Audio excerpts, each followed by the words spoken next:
So we were talking about lift in the previous class, but what did we learn about lift? So if you look at as a whole, the easiest way to, you can see we are talking about a lot of things if you look into it. There's so many things that we're talking about, small, but so many, right? So, but if you look into it, everything is pointing towards a few main things which sum up to form the lift equation, right? What is the lift equation? Now we can speak about the coefficient of lift. It's coefficient of lift times the dynamic pressure into the wing surface area. And we know dynamic pressure is composed of density and square of the true airspeed. And it is indicative of the indicated airspeed. Remember, dynamic pressure is not equal to indicated airspeed. It just indicates the indicators. It is an indicator of indicated airspeed. It causes the capsules to expand, right? What about CL? This is what we largely discussed in the previous class. Yeah, so CL, camber is dependent on angle of attack and camber. And we did talk about camber in the previous class in detail as well, right? So that is what we were looking into. So whichever question you take, ultimately it is going to point towards this particular equation. So if you have this equation put right in front of you, you can pretty much analyze it properly. Now, one thing which you need to understand, even when you start flying, this is really going to apply, and probably one of the reasons why we're not really able to maintain a particular attitude is because whenever you make a change in your speed, so as speed changes, if I want the lift to remain constant, what should I do? You have to play with your angle of attack. That's it. You have to change your angle of attack. You might not be able to really play around with your camber at always. So at any given point of time, you always have the option of changing your angle of attack using your elevators by pitching up and pitching down. So any given speed change will demand a change in angle of attack. Right? So how can you put this in a more realistic way? So what happens if I increase the velocity? If I want to maintain a lift,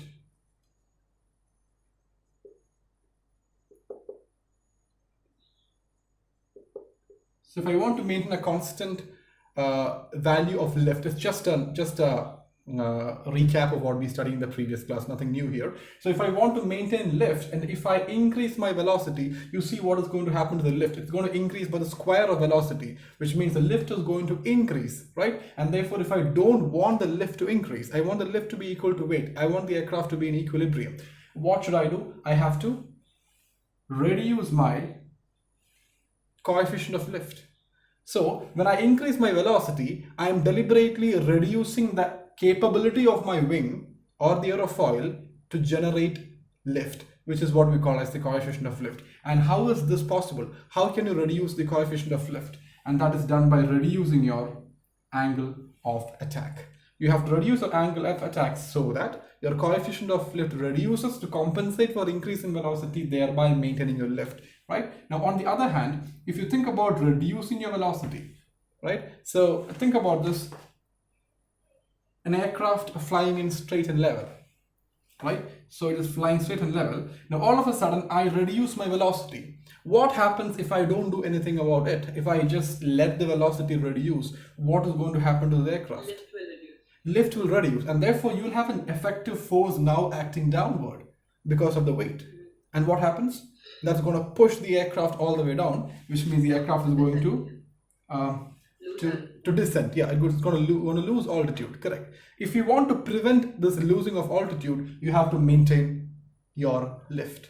And how is it possible? How can I maintain the lift? By increasing the capability of my wing to produce lift, which is what we express as a number, which is called as coefficient of lift. So I increase the coefficient of lift. And how is that possible? How can I increase that?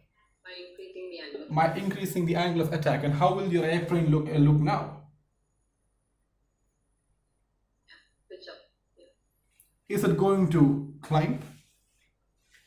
No, it's still going to maintain straight and level flight. Now, do you see here a scenario which we have studied earlier, where even though the aircraft nose is pointing, is pitching up, since the center of gravity is still flying straight and level, the aircraft is also going to fly straight and level. And therefore, what happens is, if you look at the wing here, and let me take the wing of this particular aircraft, just the aerofoil part of it. right? This is how it would look like because you've pitched up now, right? The aircraft is now not climbing, but in the pitch up attitude. And therefore you can see if I take the cross section of the wing, it's going to be like this. And we have the code here. We are just all recap, but nothing new here. I'm just waiting for the people to fill up. And then what is this? If I draw a straight line joining trailing edge and leading edge of the wing, that is what is called as the chord line. Chord line, right? Camber is different. Camber is the distance between the mean camber line and the chord line. If you draw a straight line between the leading edge and the trailing edge of an aerofoil, a wing, it's called as a chord line. Now you can see what is happening to relative airflow. The relative airflow is coming opposite to the direction of movement of the aircraft. Remember, even though the aircraft is pitching up, since it is not climbing, do not expect the airflow to come from this direction.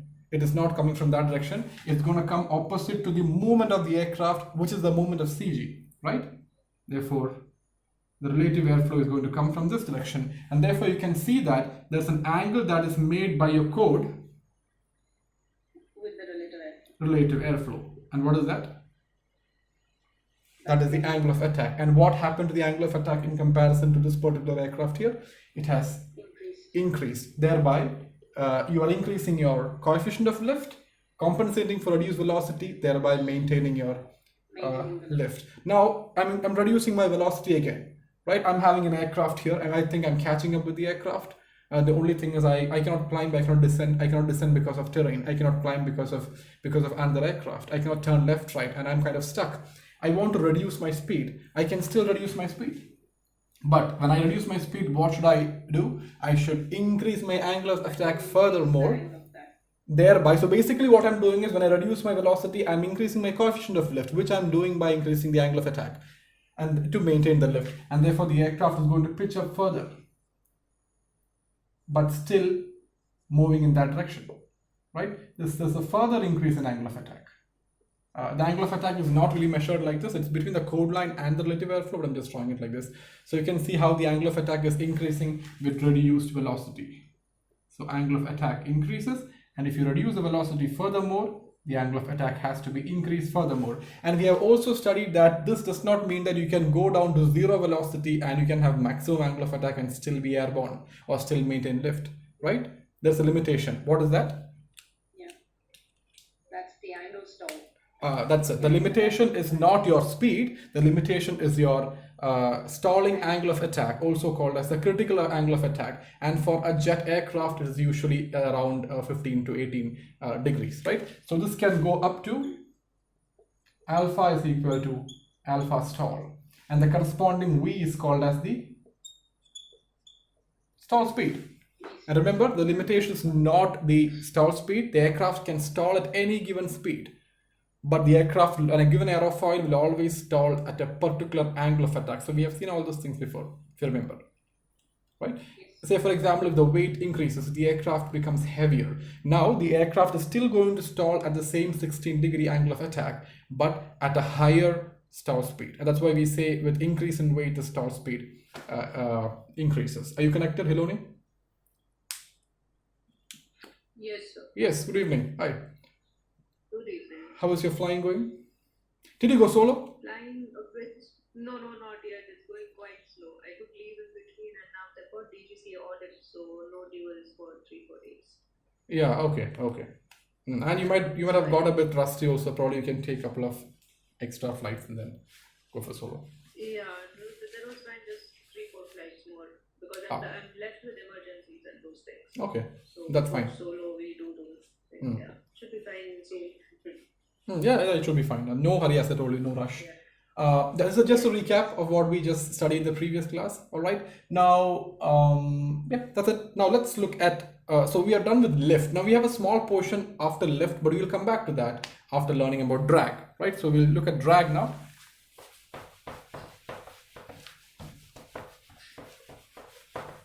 So, did you have any other sessions in between? Today?